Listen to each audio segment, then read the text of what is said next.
Yo, what's good? It's your boy Less Power. Welcome to another Remnant 2 build video. Today I'm bringing you my all damage status effect crowd control build. You can run through Apocalypse with no problem with this setup, and it can even kill bosses with elemental resistance with ease. But don't forget to like, comment, subscribe. Let's get into the build.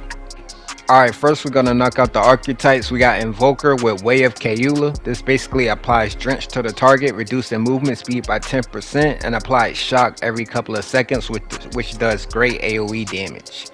For the prime perk, we got Visionary, doubles base skill charges for all archetypes. Skill activation reduces all skill cooldowns by 10%. This is needed because we need 2 miasmas on this setup.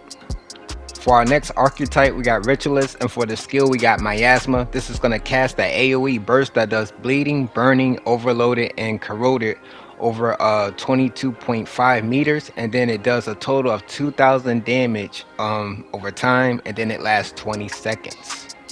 Alright, next we're going to knock out the equipment. I got the Xenoplasm Concussion, reduces skill cooldown by 10%. For the helmet, we got the Bloodless Crown. For the armor, we got the Little Mark 1 armor, then we got the Red Widow leggings, and then we got the Little Mark 1 gloves. And as you can see, my armor is at 218, which is actually a decent amount. And then we got the Shielded Heart. On use grants a shield for 100% of your max health. Then we got Mythic skill cooldown, we got Mythic skill damage, and then we got Mythic elemental damage. Alright, next for our main weapon, we're running the monolith plus 10, and the only reason why we're running the monolith plus 10 is because of sandstorm and expose. Expose allows you to the target to receive 15% additional damage from all sources. And then we got twisted wounds plus 10, just so you won't have to rely on miasma to activate Ravager's mark, which gives you that additional all damage. And then if a target is immune to bleed, you can also switch out twisted wounds for the searing wounds, applying burning, and you can also do the fatigue wounds if you want, which apply corroded. But I would choose either searing wounds or twisted wounds.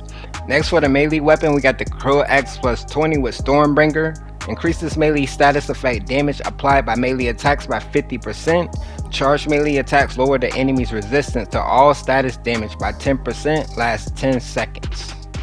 Next, for our sidearm, we got the Nebula plus 10 that comes with Nanoswarm. Nanoswarm applies corroded and also does damage over time. For the mutator, we got Maelstrom plus 10, increases this weapon's elemental damage by 10% for each unique elemental status effect on the target. Since you apply a miasma, you actually get like 30% to 40% extra damage. And then at level 10, increases mod power generation of elemental damage and elemental status damage by 20%. Also, you want to treat your mods as status effects, so soon they are ready, make sure you use them. Next, for the rings, we got the Burden of the Destroyer. Decrease the range of firearms by 35%, increases all damage by 15%. Next, we got the Stone of Malevolence. This is going to generate 15% additional mod power for elemental damage. And like I said, most of your damage will come from your weapons, so make sure you use those mods. Next, we got the Unhoneyed Crystal. Deal 4% additional damage for each unique status effect this target is suffering from.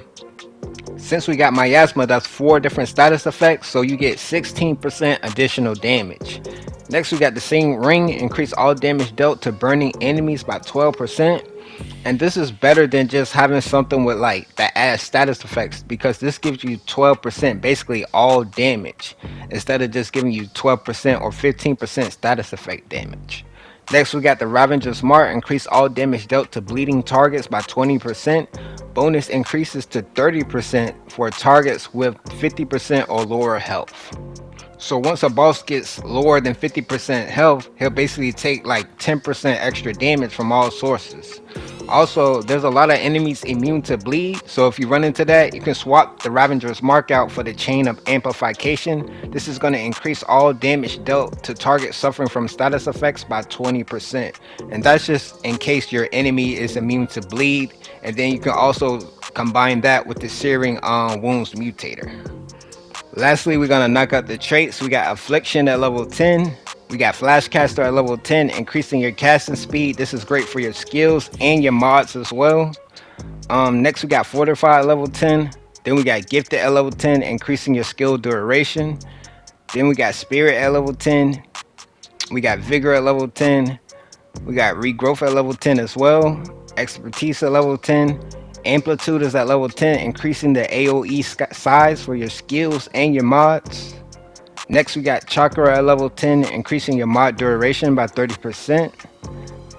And lastly, we got Siphoner at level 10 as well. But that's the whole build. Don't forget to like, comment, subscribe. I appreciate all you guys for coming through. Deuces.